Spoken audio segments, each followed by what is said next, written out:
Mordechai lo yichra v'lo yishtachave. Everybody in the king's palace was bowing down to Haman, Purim and mishtachavim leHaman, and Mordechai refuses. Not only that, v'lo kom v'lo zo. He doesn't even stand up. He ignores him completely. And not only that, Ashahigid lo shehu Yehudi. He tells him, you know why I'm not bowing down to you? I'm a Yehudi. Jewish people don't bow down to people like you. What's really going on here? In actual fact, he is winding up Haman something terrible.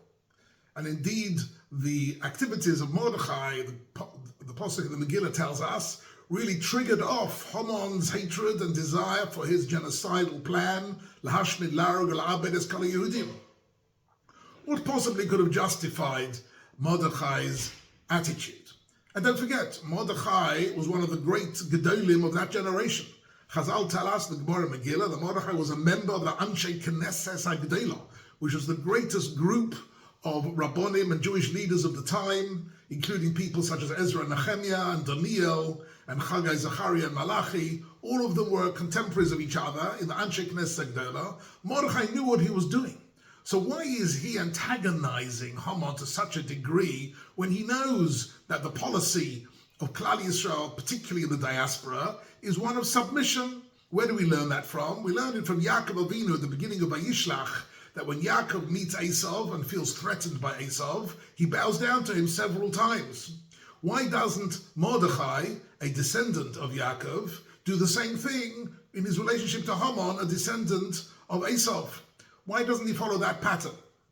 So Chazal asked that question in the Midrash Rabbah, and they give a few different answers. Don't forget, Mordechai is not a Novi. He doesn't have a nevuah about what the outcome of this situation is going to be, but he is a Godel B'Yisrael. And because he's a Godel B'Yisrael, he has a certain Ruach HaKodesh. One of the things he does, interestingly, is something that Chazal mentioned in a couple of places. When a person is in doubt, he goes to the Cheder and he asks the small children, Psokli Psukecho, tell me what pasuk you're learning. And this was a sort of a mechanism for getting a little bit of a hint of what the situation is at a deeper level of reality. And one of them said to him, a pasuk in Mishlei chapter 3, Al tiro mi pachad pisay, u'mishoyas v'shoyim al tiro. Al tiro mi pachad pisay, u'mishoyas v'shoyim ki sovay. Don't be afraid of the pachad pitom, of the sudden shock, of the terror of the Rishoyim. If the evildoers give us a shock, don't be afraid of them.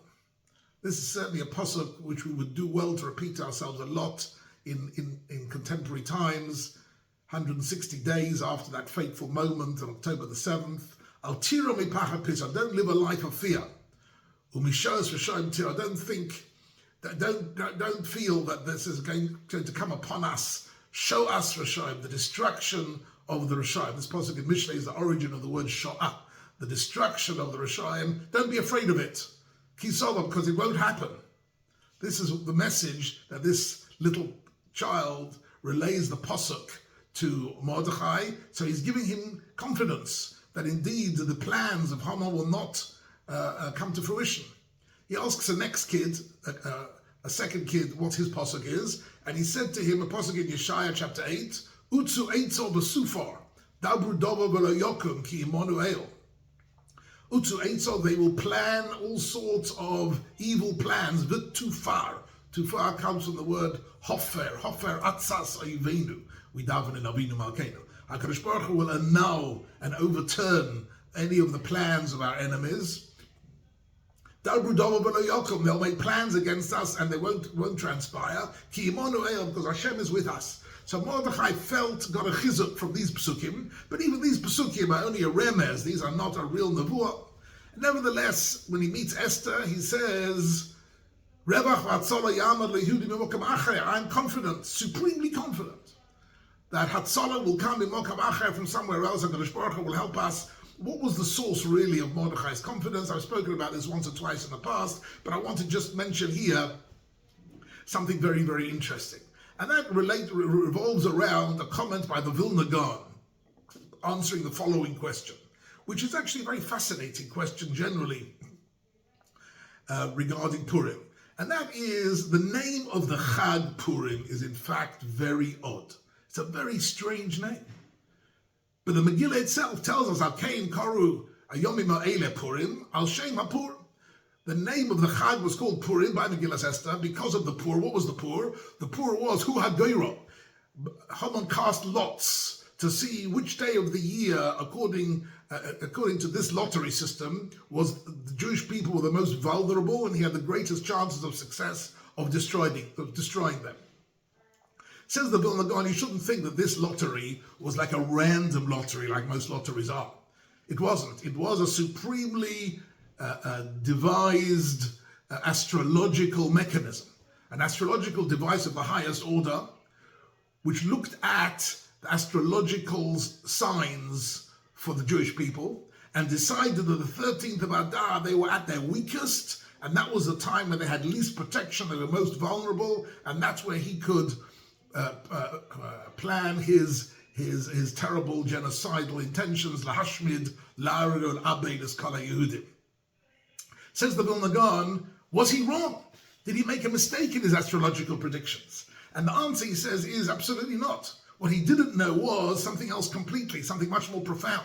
And that there's a pasuk in the Lech Lecha where Avram Avinu complains to HaKadosh Baruch Hu, I've got no children, I'm childless. Not only am I childless, say Chazal, understand him saying, but I've looked into the astrological system and I've seen that I am predestined to remain childless forever. That's my destiny, right? I've looked into the astrology. Now, we today don't believe so much in astrological predictions and astrological forces, but we have our modern contemporary substitutes for that. We believe in political forces and medical forces and economic forces and all the forces and genetic forces, that these are the forces that shape the world. So astrological forces are simply an ancient type of natural forces. He saw that the natural forces of the world were with him on the 13th of Adar. They were all with him. And the Jewish people were at their weakest. And Avram Avinu saw that according to all the natural sources in the world, he was going to remain childless. And the pasuk there says, "Vayotze osa achutza vayomer habeit hashamayim orayis hakochovim." HaKadosh Baruch Hu says to Avram Avinu in chapter 15 in Lech Lecha, look at the stars, look at the night sky and see the stars. Ko yezarecha, your children will be just like the stars of the sky. So on the face of it, HaKadosh Baruch Hu is simply promising him that he will have a multitude of descendants. But actual fact, the Gemara in Shabbos, Daf Kuf Nun Vav, says something very, very interesting. Rabbi Yehuda Marav says that this pasuk Vayotze osa achutza tells us that HaKadosh Baruch Hu was telling Avram something very, very profound. That you and your descendants are hachutza. You are outside of the system. The system of the world is indeed predestined by all sorts of natural forces, but Klal Yisrael, ki chelek Hashem amo, HaKadosh Baruch Hu has taken Klal Yisrael hachutza, out of this operating system. We are on a different operating system completely. Or as Rashi puts it, and here's a very profound addition to this, Rashi says, no, it doesn't mean that we are not affected by the natural forces of this world. Says Rashi, al yedei tefillah uzuchus, through davening and the zuchus of a mitzvah, we can raise ourselves from Avram to Avraham. We can raise ourselves to being true descendants of Avram Avinu and to get hashgacha pratis. And that is hachutza, that's outside of the system. Says the Vilna Gaon, that's the Ika Simcha of Purim. The main Simcha of Purim is to understand Shuasom Hayisa Lonetzach, that the Yeshua of Purim gives us a lesson Lonetzach for all future generations. That actually all the natural forces in the world, the military forces, the political, economic forces, all of them might indicate chas v'shalom, terrible things for Klal Yisrael, but utzu eitzel v'sufo, dabru dova v'lo yokum, ki imonu el. HaKadosh Baruch Hu is with us, and because HaKadosh Baruch Hu is with us, therefore, Mordechai says to Esther, we will definitely be saved here. There's no question about it. HaKadosh Baruch Hu is with us. All we need to do is Leich Kenosos HaYehudim, says Esther, get them everybody together and A, fast, and B, daven, and C, Kenos, be united together. In that situation, we've raised ourselves from the level of Avram to Avraham, and in that sense, that's something that Haman didn't understand at all. He thought that we were like all the other nations, part of the natural system. In actual fact, Klal Yisrael have this tremendous inner strength, spiritual strength, which we can connect to through Zechus HaMitzvahs, through Chesed and Talmud Torah and Mitzvahs and Tefillah, and in that way we can be zeicha that indeed the HaKadosh Baruch Hu ki Immanuel, that HaKadosh Baruch Hu is with us in difficult times, and because of that, Klal Yisrael were able to say, La Yehudim hoysa ora v'simcha v'sasa v'ikar kein tiyeh lanu. Amen.